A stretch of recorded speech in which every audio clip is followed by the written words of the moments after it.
And well, here we are. Wow, this is it. I'm hearing the voice of God, like on those '70s commercials when they'd had the parquet versus butter commercial. Remember that?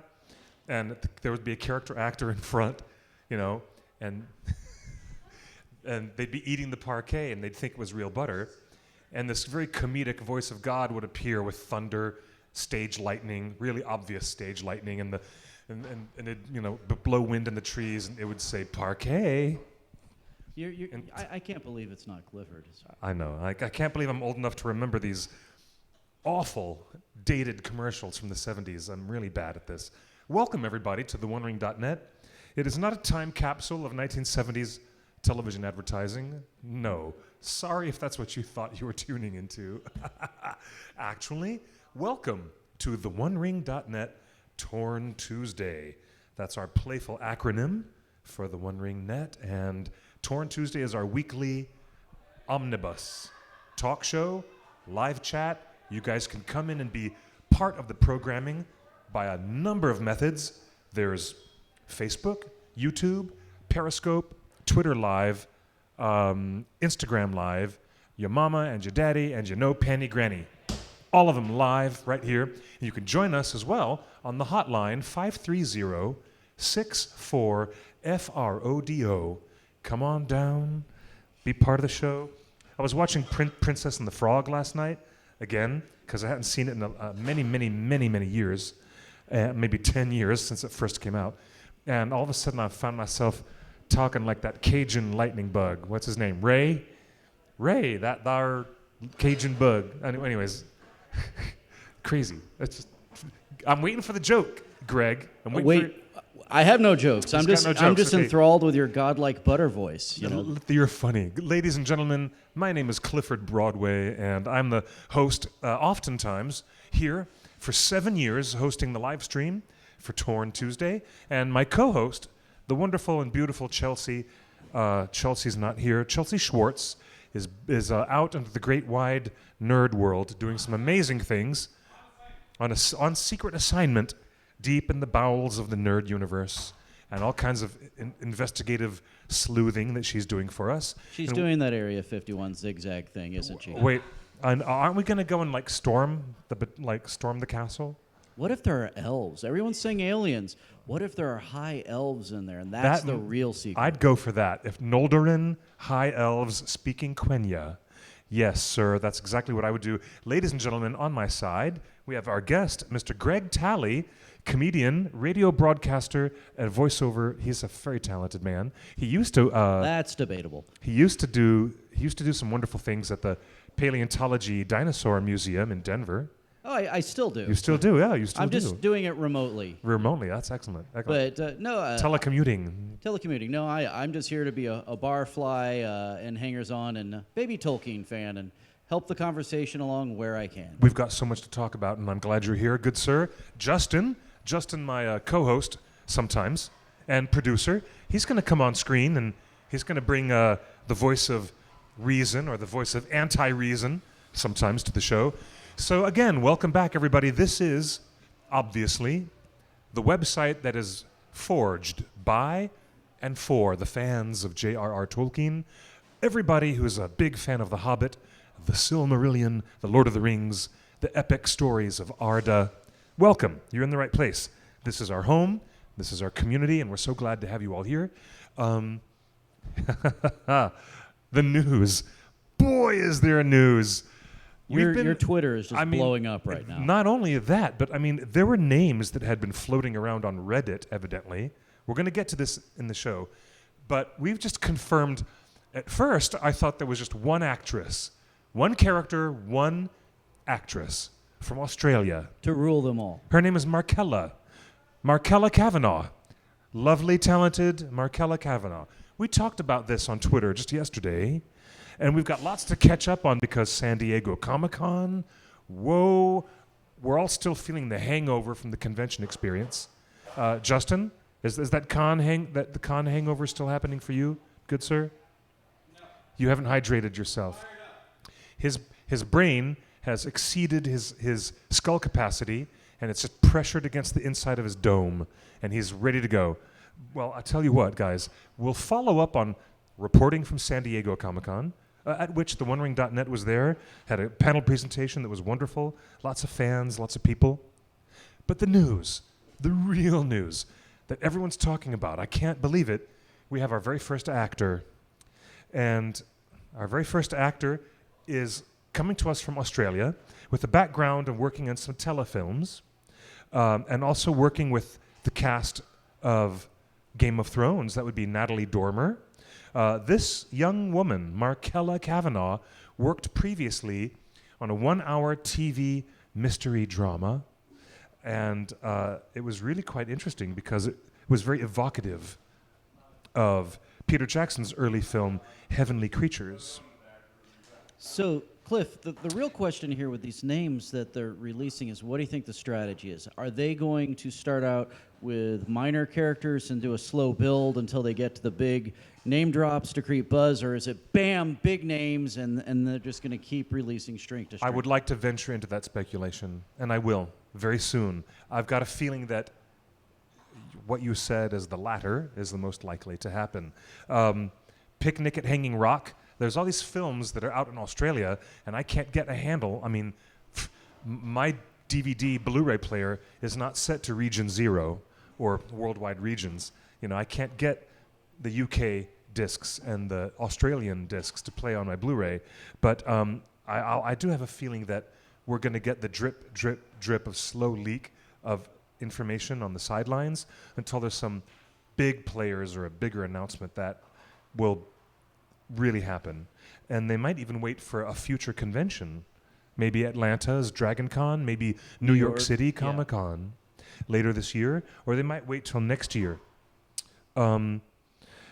This young woman has also currently, most famously, starred in this very intense, violent TV drama called Romper Stomper, which you might remember the 1992 film starring a young Russell Crowe, way before he was going to be a gladiator, and way before. It was just footage of him in a hotel room, really. Yeah, that's all it was, really. He was just a kid, right? But way before. Smashing stuff up. Yeah, and being a brutal skinhead, a brutal, horrible, violent character. And then all of a sudden, this performance by Markella Kavanagh earns her a Best New Talent nomination. Now, the Grammy Awards has Best New Artist of the Year. And in the Oscars, in the film world, they do not have an equivalent. They used to have, like at the Golden Globes and at the Oscars, they used to have a Best Newcomer type of category. You do remember that? Way, way, way back when. I remember when Shirley Temple got her Oscar. I'm very old. Yes, I know. That's why. And you're tuned into classic Hollywood trivia. It's true that at one point the Board of Governors of the Academy of Motion Picture Arts and Sciences, they had a Best Newcomer category, and they eliminated it. They don't have it anymore. But in Australia, the actors still have that category, Best New Talent. And this young lady who just got announced in the new Lord of the Rings show, she's the nominee for that year for her work in Romper Stomper, playing the character of Cindy. And, it's really intriguing to me that I was looking at the name. This is the thing. The character's name is Tyra. Like Tyra Banks, like, America's Next Top Model, just, Tyra. Just so funny to me. It can't be. I mean, we're hearing code name and things like that, but it just doesn't feel Middle Earthish.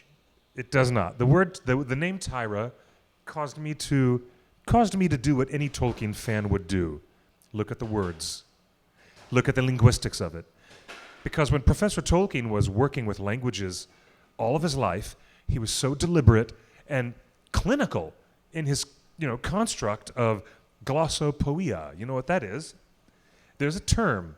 It's a Latin word for inventing a language within a body of fiction that rigorously obeys its own syntax, grammar, rules of structure, and history, but it's all for the benefit of the fictional world.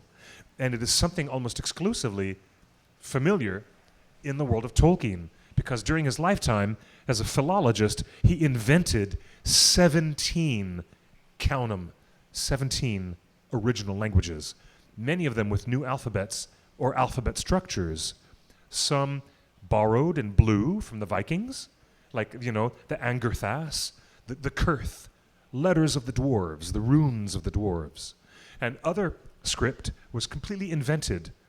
And in terms of linguistics, I went to the word Tyra and started breaking it down into syllables, looking for a phonetic mystery. Looking for a mystery to solve. Do you think it's going to be something simple like say friend to get in? I mean, Yeah, do you think they're playing Melon. with Yeah, us, it could have been embedding in codes or something? There was nothing. There was nothing. There was nothing. I could find nothing for Tyra because Tyra is a very modern, like Americanized name. And backwards, what is it? And backwards? I didn't do the Robert Langdon thing. I made a joke about him on Twitter, but I did not do the Robert Langdon thing of making it an anagram and twisting things around. But I don't know. Arya, okay, sounds like a name from a fantasy world, but not Tyra. Tyra sounds like, the girl who works in the cube next door to you at your office. It's a dissonant modern note in Yeah, it is. Well, I mean, like when they created Tariel and The Hobbit, it at least sounds like it belongs-ish. And it Yeah. was probably written with the assistance and the input of David Sallow, who was the Elvish linguistic expert that they hired to work with them on the 3 Lord of the Rings and the 3 Hobbit films. Now I'm going to take a dive right here, Greg Talley, into the live chat. I'm going to take a look and see what the folks in the live chat are saying. Hi, everybody. I want to say hi. This is me, Clifford. Welcome. Welcome to theonering.net. Chelsea apologizes that she's not here today, and I'm glad that I'm here. But Greg, you're wonderful to be here supporting us on the show. And pretty soon, ladies and gentlemen, we're going to have this entire space filled with people because we're broadcasting live from Scum and Villainy Cantina here in the heart of Hollywood, the ultimate den of geek, the ultimate nexus of all cool nerddom. Of nebbishness, the nexus of nebbishness. The nexus of nerddom. This is your all-around friendly neighborhood geek bar with all the geek stuff going on. So thank you again to Scum and Villainy for hosting us. And soon you'll see lots of people, but I have a lot of people right here in the live chat, and I'm going to start asking them. Pete said, after seeing Tyra, somebody on the Facebook group said, I hope there's not a guy named Brad. That's funny. He's in accounting. Hey, Andrew, good to see you. There's Emily. Emily, that's so awesome. Good to see you there in the live chat. Where are we filming at? Hello, Tweet Zone 86. We are filming and we are broadcasting live in Los Angeles, California, right here on Hollywood Boulevard at the wonderful galactic geek-themed bar called Scum and Villainy. Come on by the cantina. Come join us. Have a drink. And by the way, Kevin Smith, Fat Man Beyond, his show is going to be on right now here after we are done broadcasting our show. The people are lining up for you and me, Cliff. They're just lining up for me. I think they're here for us and for Tolkien. Hey there. Oh my gosh, we have someone from Guam. Dude. Hello, Ardeen. It's good to see you. We have people coming from England, the United Kingdom, Europe, Guam, way down in the Pacific Theater, all across North America and South America. And dude, thank you for being, we've got an international audience. It's good to have you here live in the chat. So let's talk about Arowana and Domiel in the YouTube chat says, Cliff, I researched that Tyra or Tyra is a Scandinavian name, which is a feminine name close to the Norse god of Tyr or Tyre.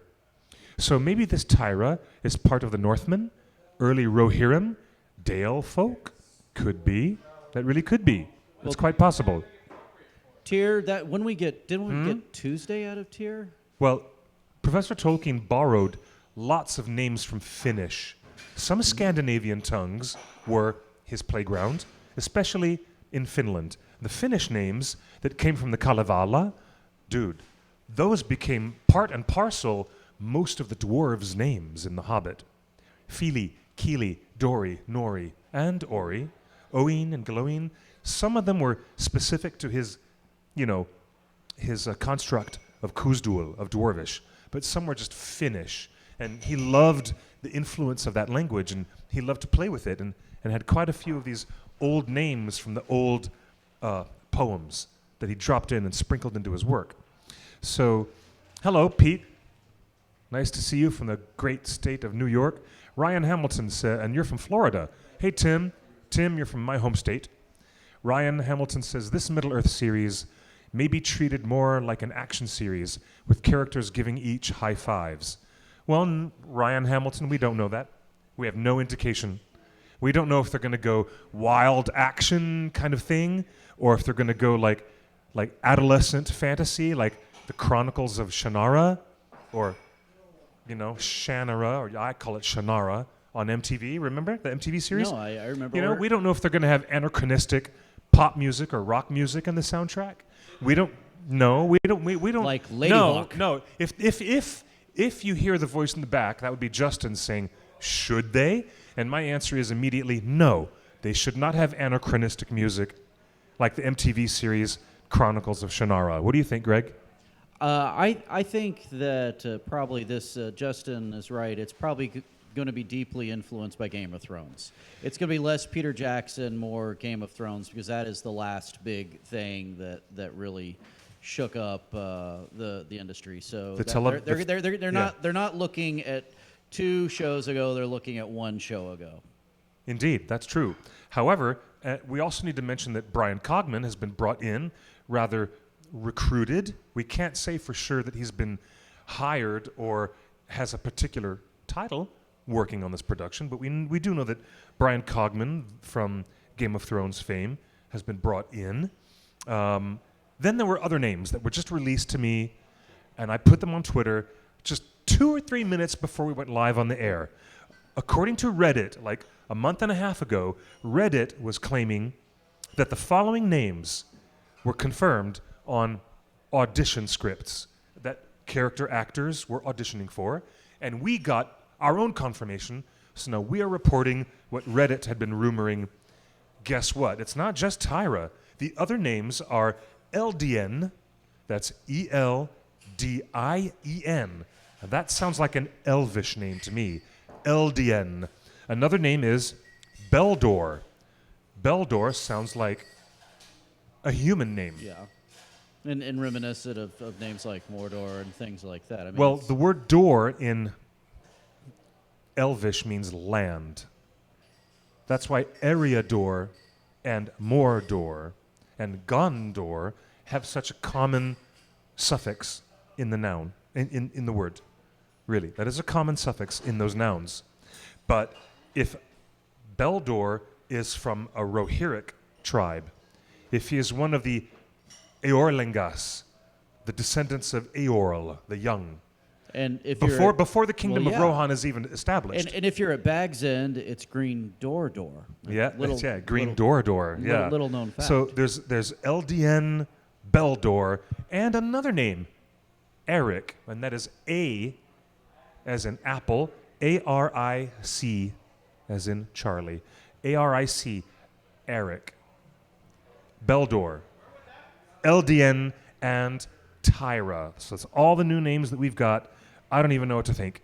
I don't know what to think. They're probably red herrings. They're probably throwing us off the real track.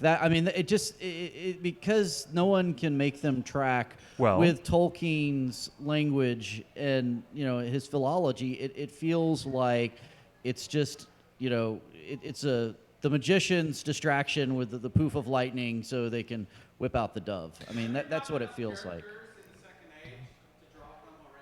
The question is, are there not enough characters in the Second Age already? There are tons and tons of characters in the Second Age. But they're grand, top-tier characters that are the only ones mentioned in the bullet points and the little notes in the appendix in The Return of the King. So, yeah, we should not be surprised that there are lots of new characters that are being cut from whole cloth. That's not surprising at all. But the answer is there is plenty of room for plenty more characters that would be in other functions and other positions in the world of Middle-earth. But let me read this to you. Our friend Dallas Barnett, who's a hardworking actor down in New Zealand, he's an American expat who's down in New Zealand, and he's like down there telling us, wait a second, the name Arya might, excuse me, there I am, by mistake. I'm already screwing this up. The name Tyra and these other names, Aric, Tyra. Yeah, Her that name is Tyra. We're not. Aric, Yeah. Eldien. I'm not going to shout over you, Justin. Eldien and Beldor, Aric and Tyra. These names might be fake. It is asserted that these are not real names, that they are circulated many films and TV shows. I'm going to read this. This is a tweet we got from Dallas Barnett. And he was a star, one of the actors in Desolation of Smaug. He plays Bill Fernie, Sr., in the opening prologue of Desolation of Smaug. And he says, Tyra would be a placeholder name because many films and television shows, because of secrecies and non-disclosure agreements, don't drop real names of characters or the actual title in correspondence. And I'm intrigued by that. And Justin, our producer, says that information is wrong. So if these names are real names on the script, we have to make that distinction clear.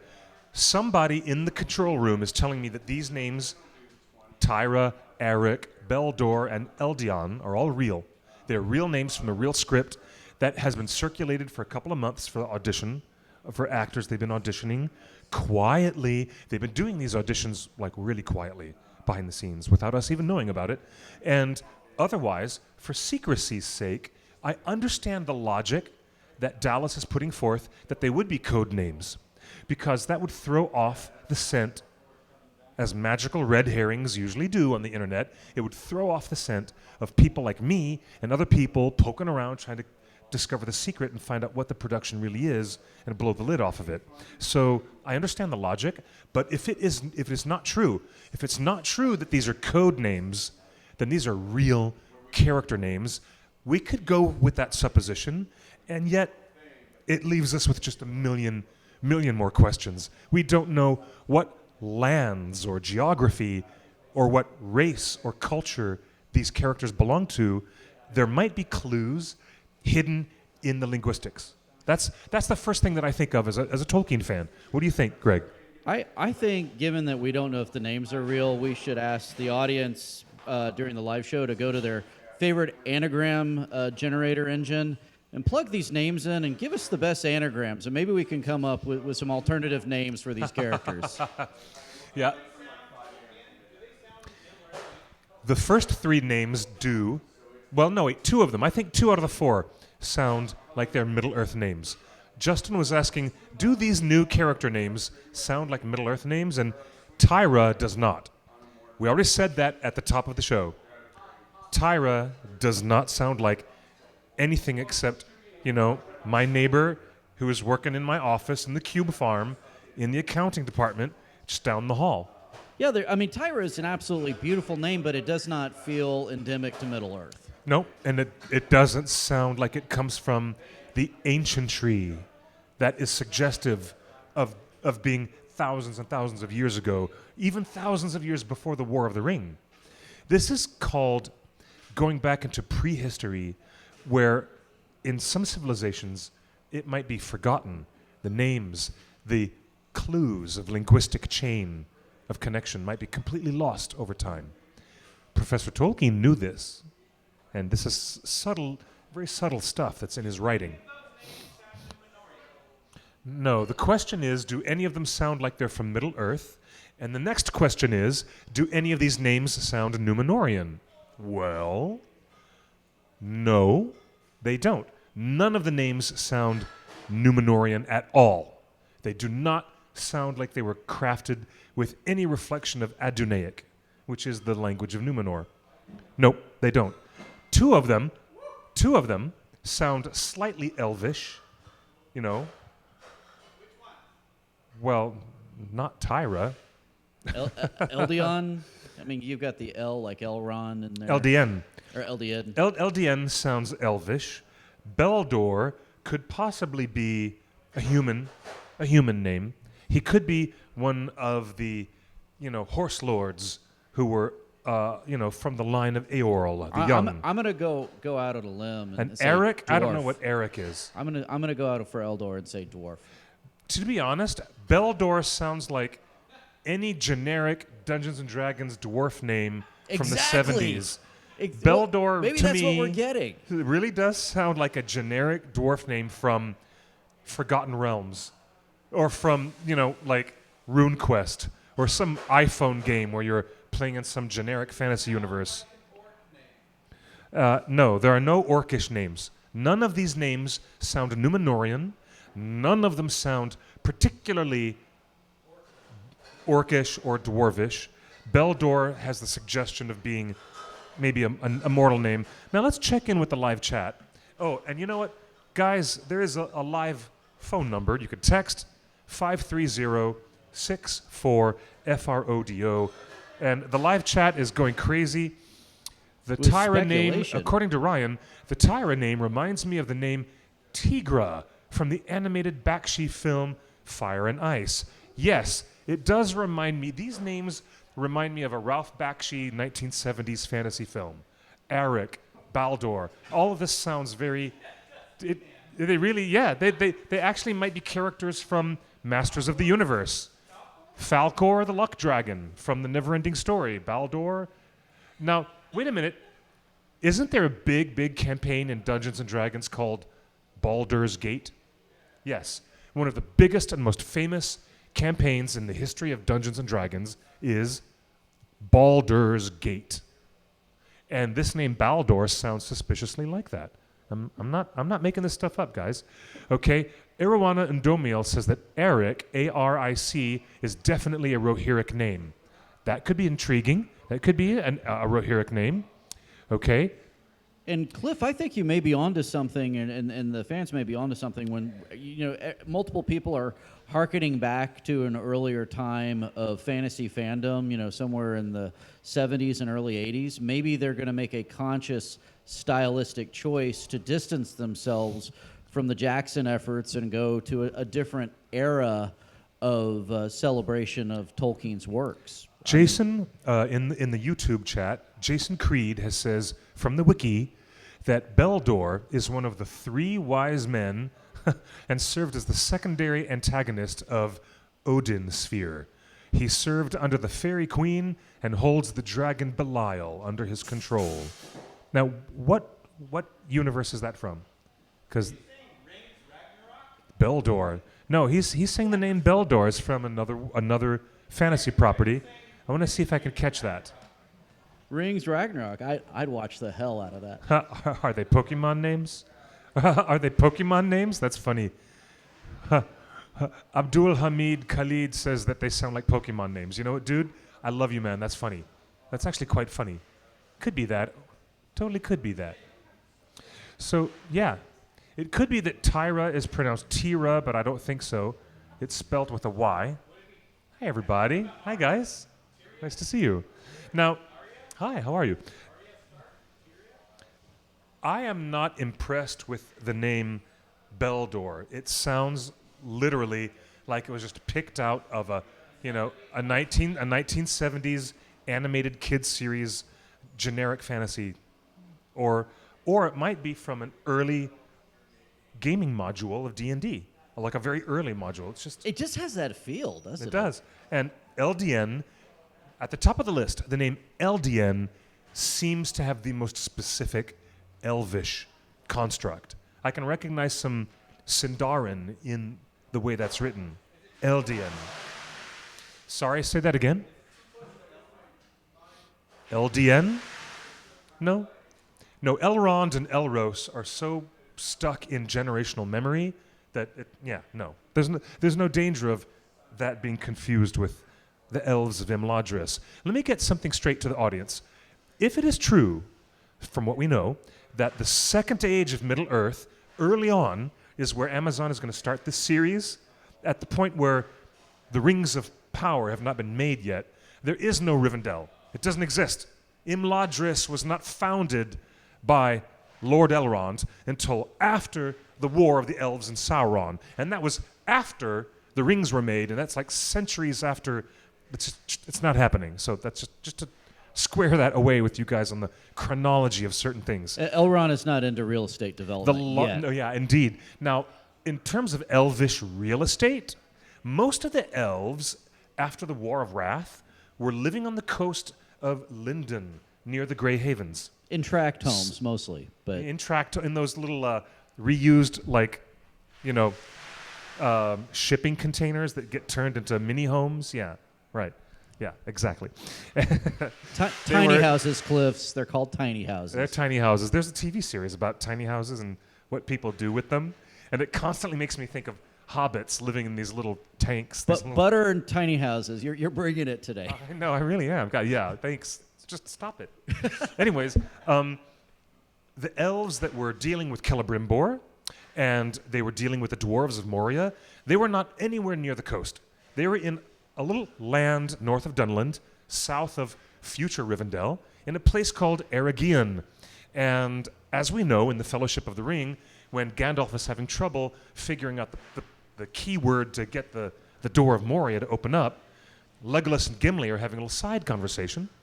And then all of a sudden, Gandalf figures it out and says, ha ha ha.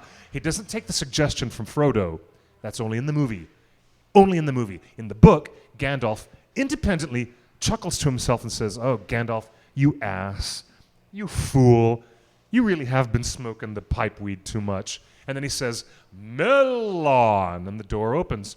And Gimli and Legolas look at each other, and they have this exchange like, oh, yeah. So all you had to say was, friend, and walk on in like a mosquito getting in on the porch, right? And one character says to the other, those were happier times.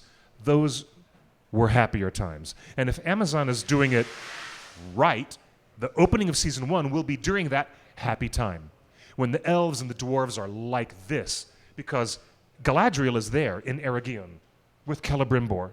And Galadriel, being of the Noldor, she is much, much more friendly with the dwarves than any of the other elves. In fact, most of the elves have a great mistrust of the dwarven races because of their behavior during the Silmarillion, because of betrayals and perceived betrayals. But Galadriel held in her heart that the children of Ole, because they were, the dwarves were created by the demigod, the angelic Valar, who was responsible for crafting and making beautiful things like jewelry and swords and craftsmanship. And his name was Ole. And they're the children of Ole. And those dwarves were so into their creation, the act of creating beautiful things. She was too. She was the granddaughter of Feanor.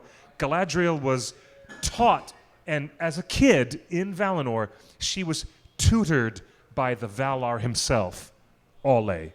So in other words, just to boil it down to the real granular stuff, kids, Galadriel is more than just a regular elf queen of immense power, 7,000 plus years old. She's one of the few elves who studied under a Valar on the craft of making wonderful stuff. So she has this encouraging relationship with the dwarves of Moria, and her husband, Celeborn, is not into it. He's racist. He doesn't like dwarves. He's like, screw you. I don't trust any of those guys.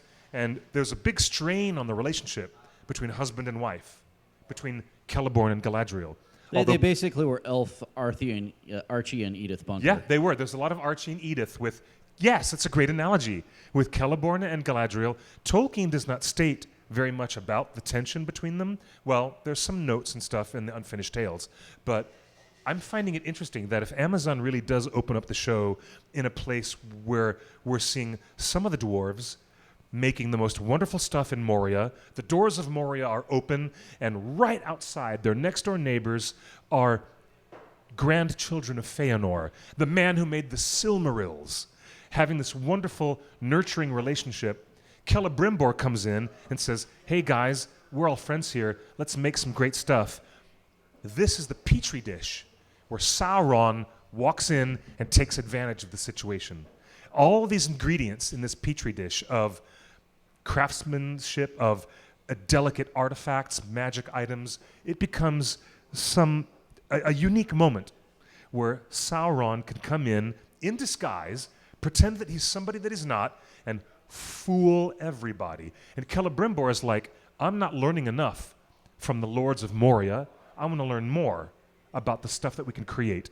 And this guy named Anatar, he walks in like, it's the sweet one. He walks in like he's the little Dr. Pepper guy.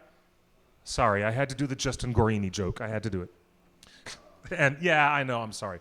But Anatar, he comes in, and Celebrimbor says, you can show me more than what I'm learning from the lords of Moria? And he says, yes, I'm going to teach you how to make magic rings that are going to be so powerful, we're going to have this unbelievable network of rings that we can give to the great dwarf lords, your friends next door, to your lady Galadriel. We can make one for her. We can make one for your buddies. We can make some for the guys, the mortal men.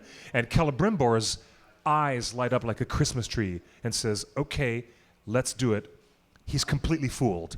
And if I'm not mistaken, I think most of season 1 of what Amazon is going to give us will have to do with the characters believing or disbelieving, being supportive or not supportive of this proposal that Faust is bringing right under Mephistopheles' nose.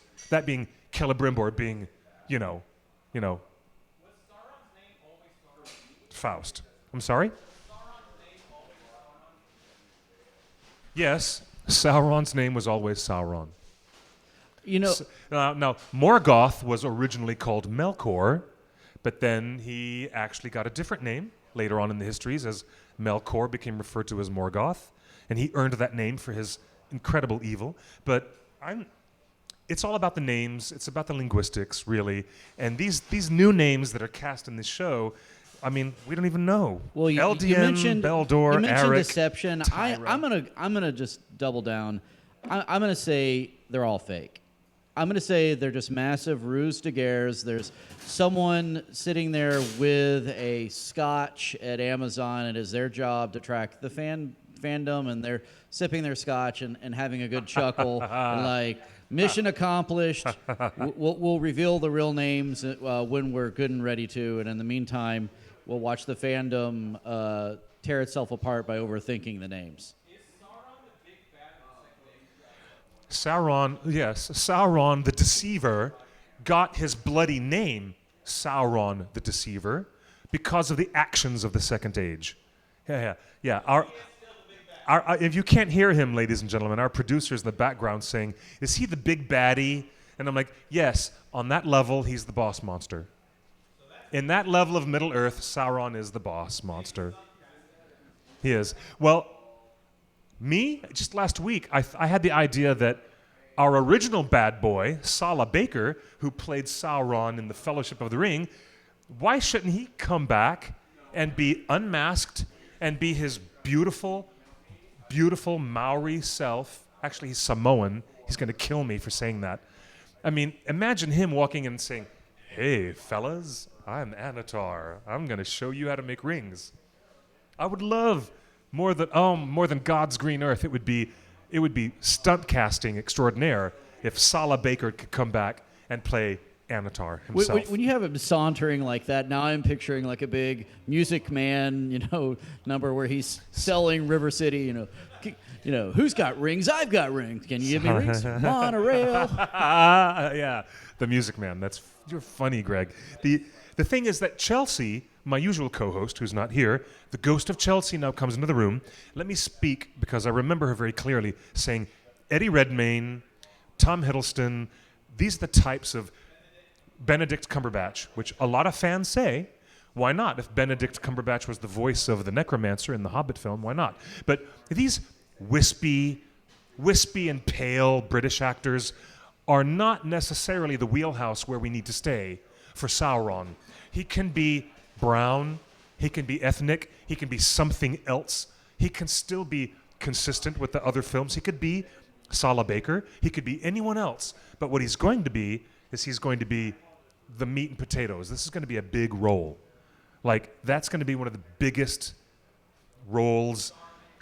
it's like, yeah, it's going to be, and if it's an unknown person that we've never seen before, then Sauron/Anatar, well, that'll be a star-making turn for someone. And there's a Senator Palpatine problem with that, like the prequels.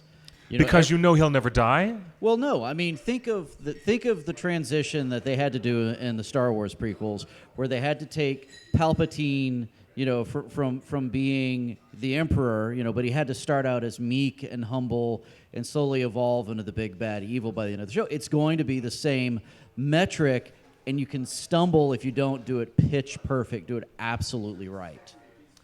I'm intrigued by this. A lot of the responses on Twitter so far have been, oh, I'm losing faith in this project already. Instead of using real Tolkien names, they're just inventing stuff wholesale. Well, guys, don't throw out the baby with the bathwater just yet. We knew that they were going to invent a lot of new characters from whole cloth, so we knew it was going to happen. Just be patient and let's see what happens. Now, the reason why we're getting grousing and complaining even today that there's an announcement of this lovely actress, Markella Kavanaugh, as this role of Tyra, the reason why people are complaining is because this is not the news they wanted. They wanted to know who's going to be Gil-galad, a powerful elf lord, who's going to be Celebrimbor, or, of course, the ultimate reveal would be who is going to play Sauron. But why would they start with that? They're gonna drip it out, like That we makes said. sense. Yeah, they're going to drip it. It's like a coffee drip machine. They're going to slowly leak the information, and they're going to build up to a moment when they have everyone's attention. And I don't know if they're being clever about this. Maybe they're withholding the information for a future event. And if there's one thing Amazon and Jeff Bezos don't know how to do, it's clever. They'll never build an empire with that. Do that voice again. Do that Yes, voice. sir. I suppose you think that's very clever. What? Sorry, go ahead, Justin. Okay, he's asking what race within the realm of Arda, what race is this blonde, very green-eyed Australian actress? And this is something I mentioned on my Twitter thread last night. The name Arya is not Elvish, but boy, does she look like one of the Noldor. She looks very Noldorin, very blonde, piercing green eyes, but she could be human.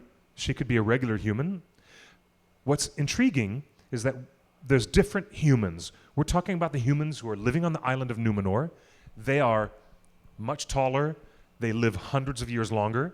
They are given gifts beyond normal men. They are Atlantean. They are like men of Atlantis. They eat butter, not margarine. They eat butter, not margarine. They don't live in tiny houses. Parquet. No. All right. They also have not distinguished who any of these people are, so we don't know. Bear with me for this broad speculation, but if I look at her and I hear the name Tyra, and if it's a code name, then I'm going to stop and just say, well, she's going to be an elf. Tyra's a fake name. That's a code name.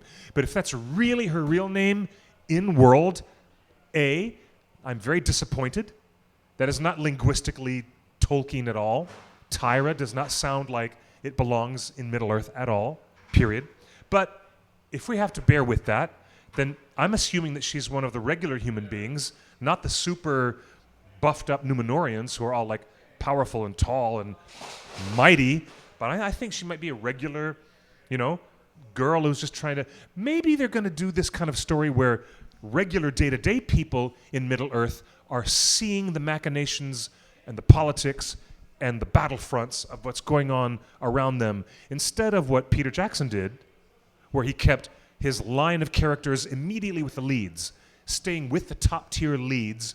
Maybe they're trying to do something that we don't even guess, like they're going to stick with side people and see how they're being affected by the brute force of a siege that arrives or a decision that is made. And maybe some of the big-name characters are going to float around the top and then get interwoven with these regular people's lives. So you're I'm not sort sure. of picturing a Rosencrantz and Guildenstern are dead, where sort of Hamlet is the sideshow and the average characters, the NPCs are the main event.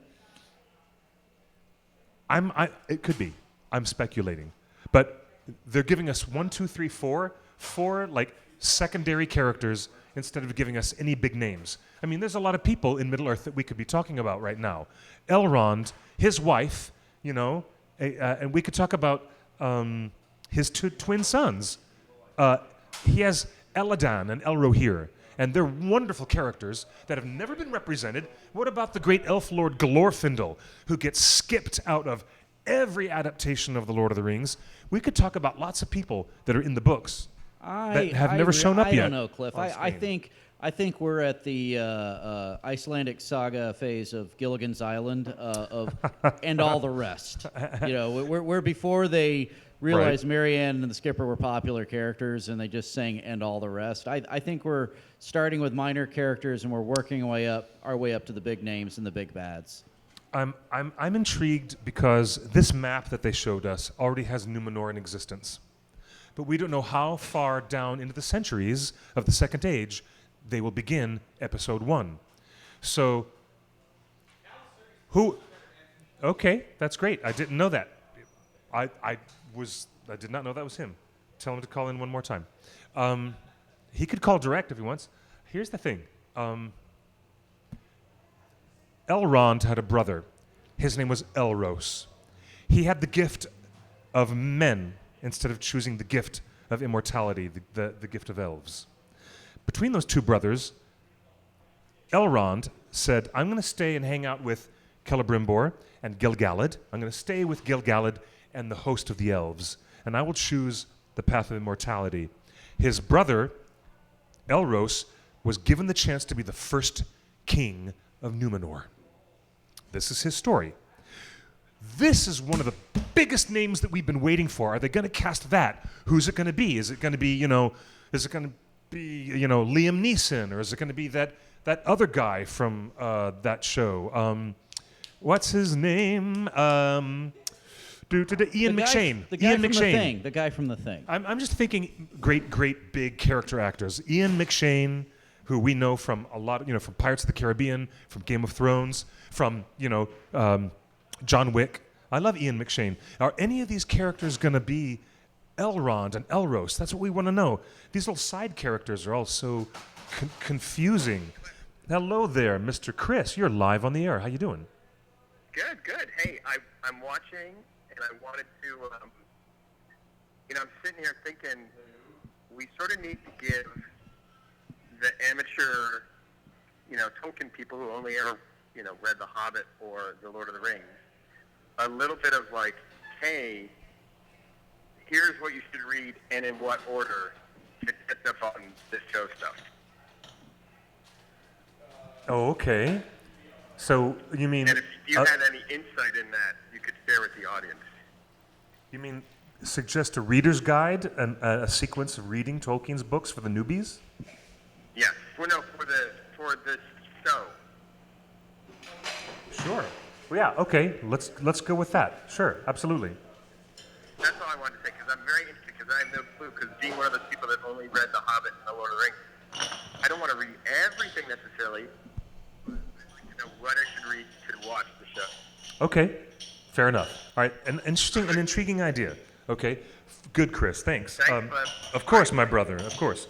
For those who are trying to take a deeper dive, the way that most of us who are really engaged in Tolkien, the way we want to do, the best way to take a deeper dive, this is called a further reading list. For those who want to look at the names, the nomenclature, and the linguistics that are behind all these things, dig into the Silmarillion.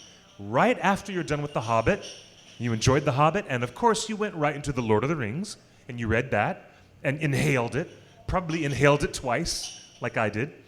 And by the time you pick yourself up off the ground and you stopped crying because Frodo left at the Grey Havens, and because believe me, every time I finish that last page and Sam comes back home to his family and says, well, I'm back, I feel like a little 7-year-old girl who scraped her knees on the ground and just can't stop crying. So, I'm a grown-ass man, and I get myself up and I'm going to start reading more Tolkien. Where do you go next? And of course, names.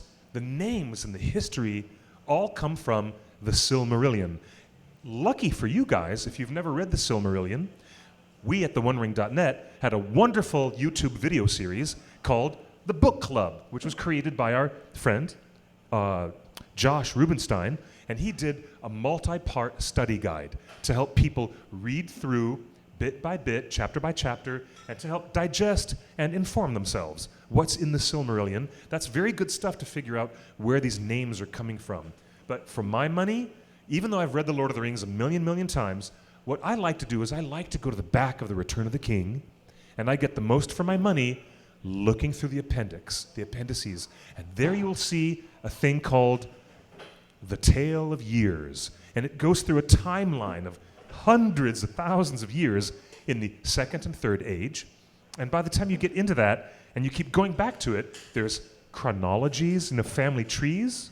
I mean, not only are there chronologies of years, but there's genealogies. Yeah, lineages, of family trees. Yeah. There's also a shire calendar to see how the hobbits kept track of the months and the holidays, and there's some forms of languages that are discussed, and alphabet charts, like charts of alphabets. Like, where does a guy like me get, Angerthos, dwarf runes on his... Well, you go to the appendix and you dig around and you'll find... A farmer's almanac to know when to plant your old Toby, It is. No, really, great analogy. Yeah. All the appendices in the back of The Return of the King are very much like a farmer's almanac of Middle-earth. It's so good and so useful. So beyond that, beyond the Silmarillion and digging around in the appendix, I would also spend a lot of time with unfinished tales. Get a little paperback version of it. It's not going to cost you $4 or $5. Unfinished Tales has some really good grist for the mill, worth investigating.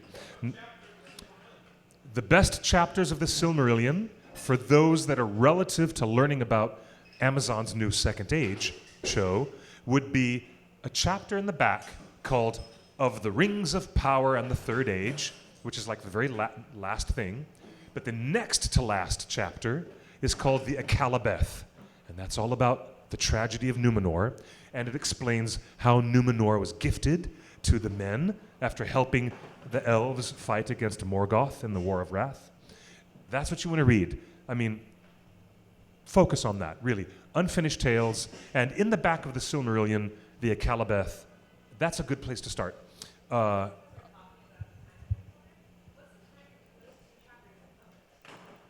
What's the timing of what 2 chapters?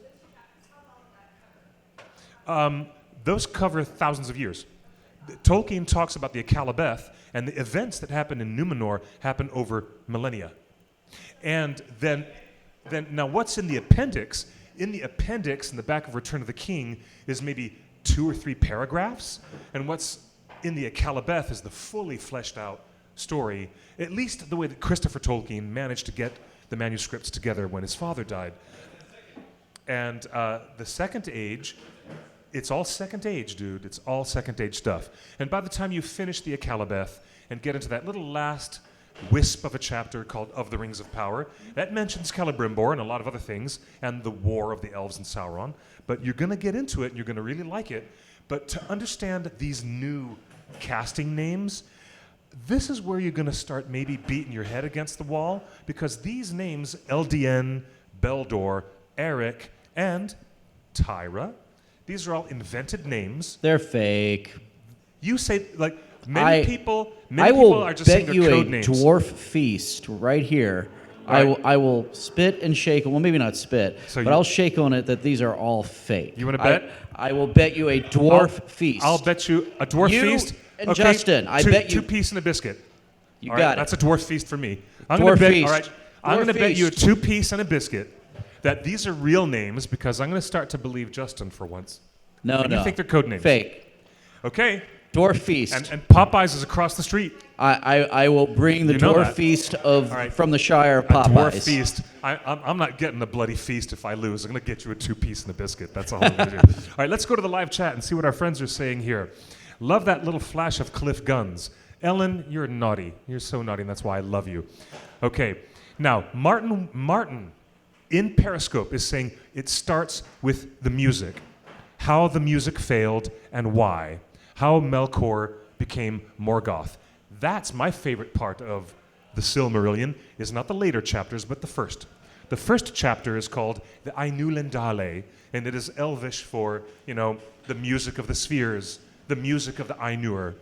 Now, here in our world, in our primary world, we say, the angels are speaking in a language for which the movements of planets are a metaphor. To borrow phrase from the Lucifer comic book from Neil Gaiman and DC Vertigo. Now, Cliff, correct me if I'm wrong. I thought the day the music died is when Tolkien took the Chevy to the levee and the levee was dry. You're there. You're close, Yes. Greg. You're very, very close. But in some Asian mythologies, the creation myth is the dream of a dragon. A dragon is dreaming, and this dragon dreams all of creation into existence. In monotheistic Hebrew mythology, it is the power of the word. In the beginning, there was the void. That's capital V, void. And then there was the word, capital W. And that is the expression of breath, and with the word giving voice to the universe. And the universe comes from the sound of the word. And God's creation is within that word. Metaphysically speaking, it equates omniscient power with the voice of God. In Tolkien's legendarium, it's the music of the angels. The Valar are the angelic beings, and they create a vast music in the Silmarillion, which is given to them and conducted by the one, Ilúvatar. And there's only one dude in the whole chorus who's over here singing his own discordant melodies, being an ass about it, not singing along in harmony with the others, not doing the part that he's supposed to do, and he keeps struggling to have his own voice heard in dissonance against the others because he's too much of a proud MF and he wants to do it his own way, which is the analogy to Lucifer Morningstar in Judeo-Christian mythology. This guy's Melkor. Melkor is the guy who is making music against the uniformity and the beauty of the pattern. Then later on, after these waves of music are made, and there's several of them, Ilúvatar says, well, guys, all that music that you just made, I'm going to take that music and I'm going to fabricate a universe out of that music. And everything that you did, which was beautiful, soulful, melodic, serene, all that gorgeousness that you did, and all that stuff that you did, Melkor, with its dissonance and its discordant harmony that disrupted the sound. We're going to take all those sounds and we're going to create a universe, a cosmos was begun. So Tolkien's mythology is unique to me in that it uses music as the basis of its power. It's also how Motown was formed. Yeah, absolutely. Absolutely. Standing at the crossroads, meet the devil, make a deal with him. I do actually have a 1 degree separation from Tolkien story for you that happened to me yesterday. Tell me. Okay. Went down to Studio City to have a producers meeting. Went to Salt and whatever is the ice cream shop. And when I was parking, I parked next to Colm Meaney, the priest from the Tolkien movie. Yes. He's also from Star Trek. Yes. Yeah. Yes. Yeah. Yes. He plays O'Brien. O'Brien. The engineer. Yeah. Yeah. So. Yeah, I'll mention that. Yes. Yeah, but by the way, the Tolkien movie from Fox Searchlight is now available on digital download today. With Colm Meaney. With Colm Meaney, Nicholas Hoult, Lily Collins. It's a beautiful film. It's just a gorgeous film. Go for it. I love it. It's absolutely worth the iTunes cost. It's a movie you're going to show to your friends who are Tolkien fans. You're going to show it to your family. You're going to cry over it for years to come. It's definitely worth having.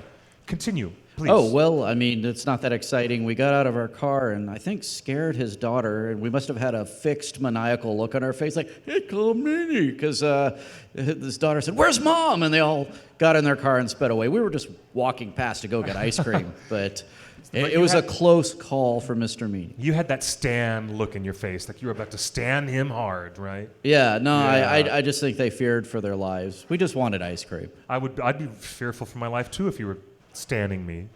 It was probably when I tried to smell his hair. It just went downhill from there. Yeah, exactly. Yeah. Oh my God, you're bad. Anyways, to conclude that Silmarillion story, when that world was created and reality became real, all the music became beautiful mountains, rivers, oceans, foundations of the earth, the moon, and the light of the 2 trees. Well, the moon and the sun came later.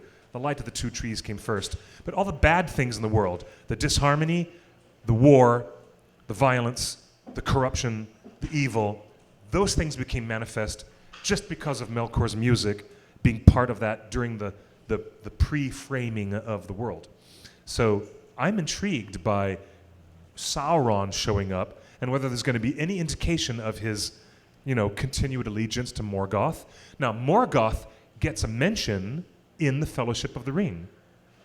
Morgoth does get a mention. A demon of Morgoth. When someone is talking about the Balrog, I think the word Morgoth is actually mentioned in dialogue at least once somewhere. A demon of the ancient world is what Gandalf says. A Balrog of Morgoth. That's what Ian McKellen says. A Legolas? Okay, so Sean Bean is like, what fresh hell is this? Right? He's got that look on his face, usually. Like, what fresh hell is this? As opposed to when you go to Whole Foods and someone says, what fresh kale is this? So. Wah, wah. And then we get we get that look, that terrified look on Legolas's face. But Morgoth is a word that can be mentioned. If they paid for the license for The Lord of the Rings, and even though Morgoth is a main character from the Silmarillion, at least we know the character is viable and can be mentioned by name per the terms of Amazon's license. By the way, that was a $500 million license that Amazon spent a lot of money on for. Is Lindir alive in the Second Age? Lindir? Yeah. Lindir? Is that the character that was created fresh for the Two Towers movie? Yeah. Oh, no. Lindir is, Flight of the Conchords, half man, Brett McKenzie played Lindir. And I'll tell you the truth, we don't know anything about Lindir, and I very much doubt, Justin, that any... No, I just doubt that Amazon is going to continue with little cameos of, Peter Jackson side jokes, It's just not going to happen. Don't expect Peter Jackson to pop in and munch on a carrot and then disappear out of the frame. It's just not going to happen. Thank you for that. Thank you. Yes. I bet you Stephen Colbert will somehow make it in. Okay, yeah. My money is on Colbert. Mr. Colbert's cameo was so funny I did not know that was him. Saw the film in theaters a second time. I still did not know that was him because nobody had explained, look for him. Look for Stephen Colbert in Desolation of Smaug. What the heck? He's the only one I know who can give you a run for your money. He is. And we've invited Mr. Colbert to be live on the air with me on the OneRing.net. We've invited him many, many times. He's just not ready yet. He's busy. He's not ready. He's got to work his way through the minors and build up to this show. I mean, look at all the people who have just filed in just for you and me solely. I would be no other reason whatsoever. I can tell you I know a lot, but he'd decimate me. If we did Tolkien Jeopardy, because it was double Jeopardy, thank you. I think it should be a sing-off, a sing battle. He would nail me. He would nail me to the doors of Moria because he's so brilliant. Now, hold on a second. We're doing it live, by the way, and I want to mention that we have the hotline and we have the live chat on Periscope Live, Twitter and YouTube and Facebook Live. But how about these weird names, guys? To the audience that has just assembled, welcome to the show. This is the OneRing.net. So they've announced, just to keep you guys up on the news, they've announced a young actress who has been cast in the first role in Amazon's new Middle-earth Lord of the Rings series. And her name, ready? Ready for the character's name? Tyra. Yeah. And everyone's looking like, we should poll, what? Everybody cheer who thinks What? that's a fake name, and it's not the real name, it's a code He name. thinks it's a code name on the script. It's not the real character Tyra. name. Yell if you think Tyra is a Tyra. code name and they're going to have different names. Code name? Just go, if you think it's a code name. I'm wondering about this. Okay, here's the They're dilemma. nodding, they're not yelling, though. They're very polite. The dilemma is people are starting to get disappointed already on our social media that they're just inventing characters. And the main conventional wisdom here, and I hope you're listening, Amazon, is that there's already plenty of great existing named characters. Why do you need to cut all these new ones from whole cloth? And I'm like, well, because we don't know the story yet. We don't know the script. We don't know what kind of supporting cast is going to be running in and off stage, with these other main players. But I agree with that sentiment to the point that I would rather hear Elrond, his brother Elros, who's going to be the first king of Numenor. I would much rather hear something like, Ian McShane or Sam Neill has been cast as Elrond's brother, and guess what? Surprise, we got Hugo Weaving to come back and do the role of Elrond again. That's what we want to hear. That's what we're eager to hear, because honestly, I've been a little bit ticked off that Elrond's family, including his twin sons, his wife, and his very important brother, have been ignored for decades by every filmmaker, even, okay, the only people who've done it right and have included like Glorfindel and Eldien and Elrohir would be the BBC when they did the radio broadcast of Lord of the Rings. They're the only people who've done it right. That's it. Otherwise, Ralph Bakshi in the late 70s, Mr. Peter Jackson in the early 2000s, he skipped over all these amazing characters, and it's a gold mine of like elvish family drama, family tragedy, elvish history, the political complications of their relationship between the elves and the men of Numenor, and what's going on with the creation of the rings. What we want is to hear more about those leads, because there's Gil-galad, and Gil-galad has a very brief appearance in the opening 7 minutes of the Fellowship of the Ring. He has his spear and he's stabbing an orc to death in that opening battle, which is more popularly known as the last alliance of elves and men.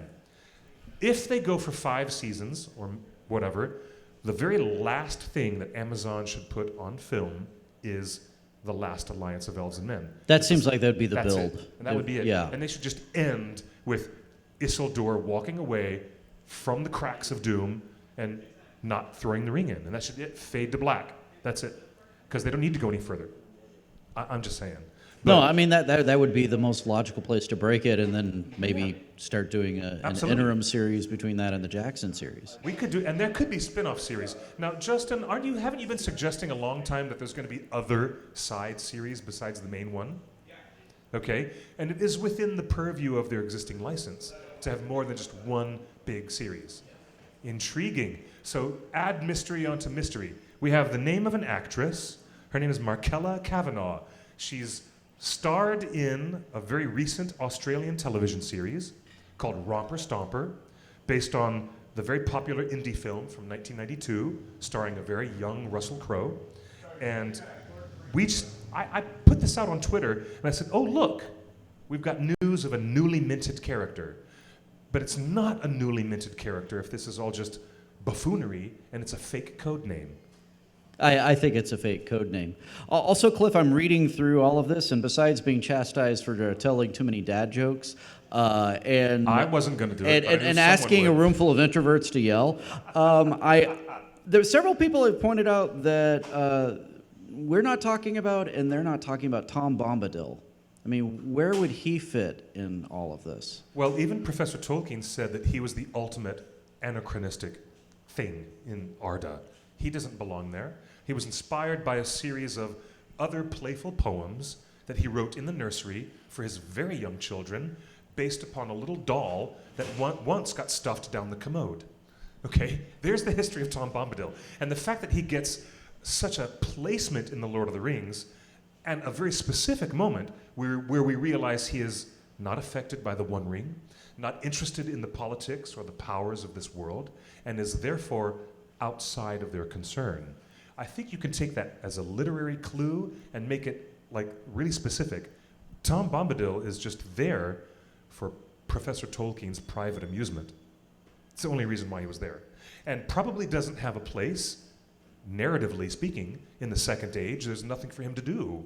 And if he was there, he would just be wandering around, laughing at the flowers of the trees and singing songs to himself and picking lily pads for But Goldberry. you're That's all he would be thinking doing. you're thinking like Tolkien and Tolkien scholar. If I were That's Amazon, the only way to be a Tolkien, No. Tolkien scholar. is to No, think like but you're one. not Like, thinking. what- You're not what- thinking like a cynical studio executive. No, a okay. cynical studio executive would be, let's flip out the fans and have Tom Bombadil show up, and everyone will be like, oh my God, Tom Bombadil! They brought Okay. him back. Cliff, you were so wrong. If Tom Bombadil shows up, I'm not going to complain. I'm going to be the first person to say, yay, that's awesome. But I'm also going to be the first person to ask, how on earth did you make that fit? How did you, what? I love the man. I love Tom Bombadil. But just like, like a really, really good habanero sauce, Tom must be used sparingly. Just gonna say that. Like they use Just gonna leave that R2D2 there. and C3PO really sparingly in the Star Wars universe.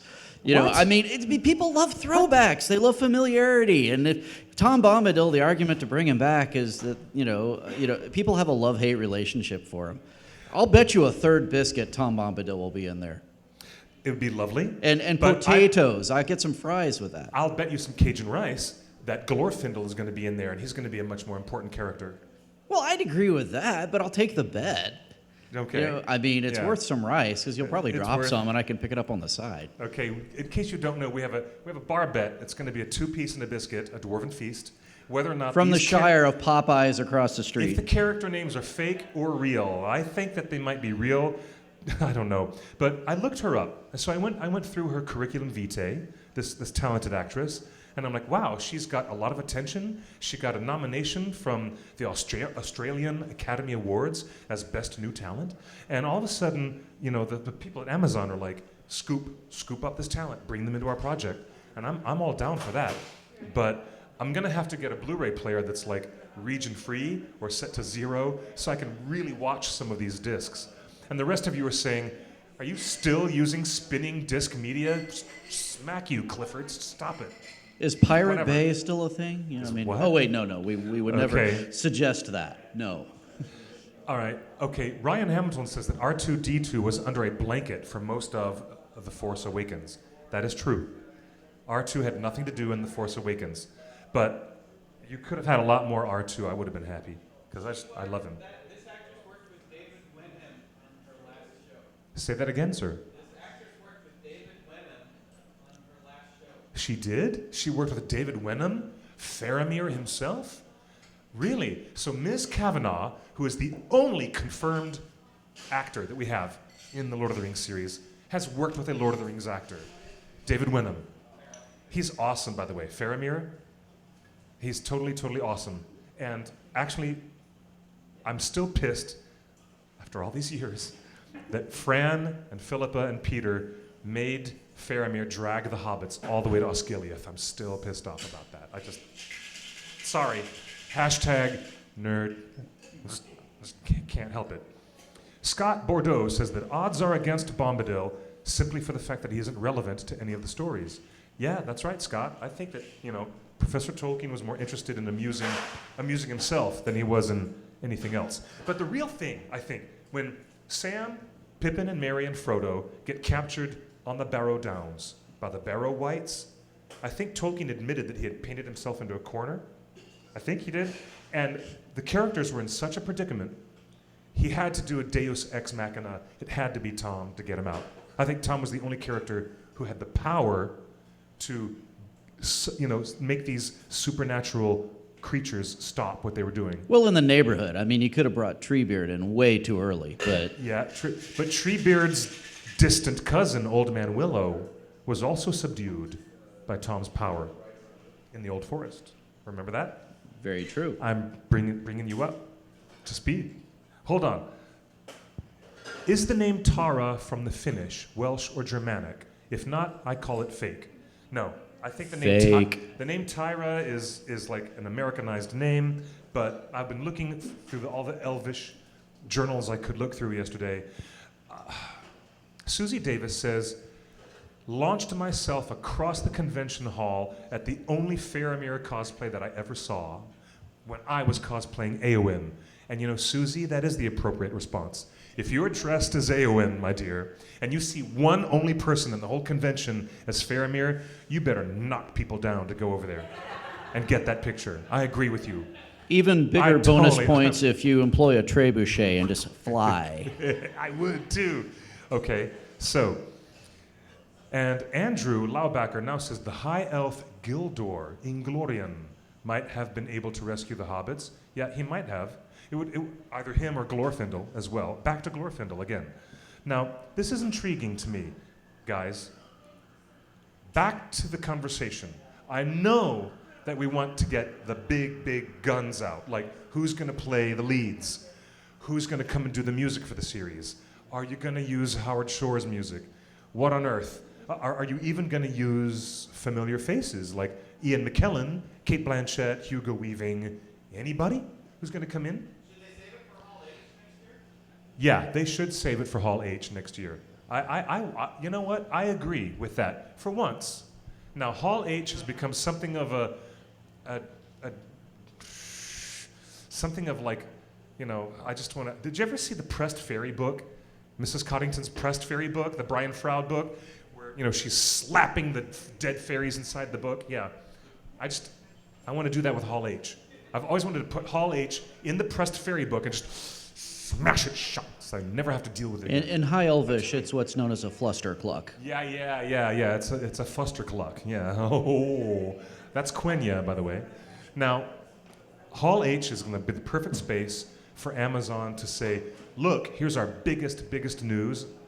However, I think they could also get a lot of mileage over dropping a few drops in the bucket early, like right now, because I don't know if they're doing themselves any good right now, because the fans are like, are these made up names? Are they just fake characters? And why are you making up stuff? And that's everyone's biggest fear, is that this entire TV series will be expensive fanfic. I don't Number think one so. anxiety from anybody I ask. This is useful. It's a beautiful Fanfic. thing. Even though I'm plumping down on the fake side, we've spent an hour talking about it. It's giving us something to talk about. It's keeping us all occupied. It's a beautiful thing, because we're going to drive ourselves nuts trying to figure this out over the next year. So I am too. But again, I'm going to go back. I'm going to start looking at some really cool stuff that Markella Kavanaugh has starred in. But these other names, these other weird names, are they... I'm going to repeat them out loud one more time. Guys, first of all, before we close the show, I'd love the participation of everyone in this live audience, okay? you can raise your hand quietly. We won't make you raise yell. Your hand, okay? Here is the list of the 4 new characters according to the audition scripts in New Zealand for Amazon's new multi-million dollar franchise. And you want them to raise their hands if they Raise think your they're hand- fake. Raise your hand if you think this is a fake name. All right? It Here is we go. Eldien. Eldien, real or Eldien. fake? Just Eldien. up. Eldien. Eldien. Do you think that's fake, or is that a real Elvish name? I only see 3. Actually, I see 2.5. All right. 2.5 or 3 hands up. Everyone else thinks that might be a real character name. All right. Beldor. Beldor is the next character. Is that a fake name? No, I think Beldor? lots of people don't believe in Yeah, Beldor. reminds you of Baldur's Gate from D&D, doesn't it? It reminds me of any cheap 70s fantasy disposable name, Beldor. So you guys think that's a fake code name for a character, Beldor? Yeah? Many more hands on that. And here's one. Aric. A-R-I-C. A-R-I-C. Aric. Raise your name if you think that's a fake name. No one. A-R-I-C. The Aric. crowd seems not Not just only cynical, they one, seem only one. mixed. They're thinking it's like And then- some names are real, some names aren't. That's interesting. I never considered that. And the last one, played by this new actress, and it is Tyra, like Tyra Banks. I think that's a fake code name, Tyra, because Fake, I wouldn't up, put down. anyone in Middle Earth with the name Tyra, would you? Okay, what do you guys think? Is that a fake code name?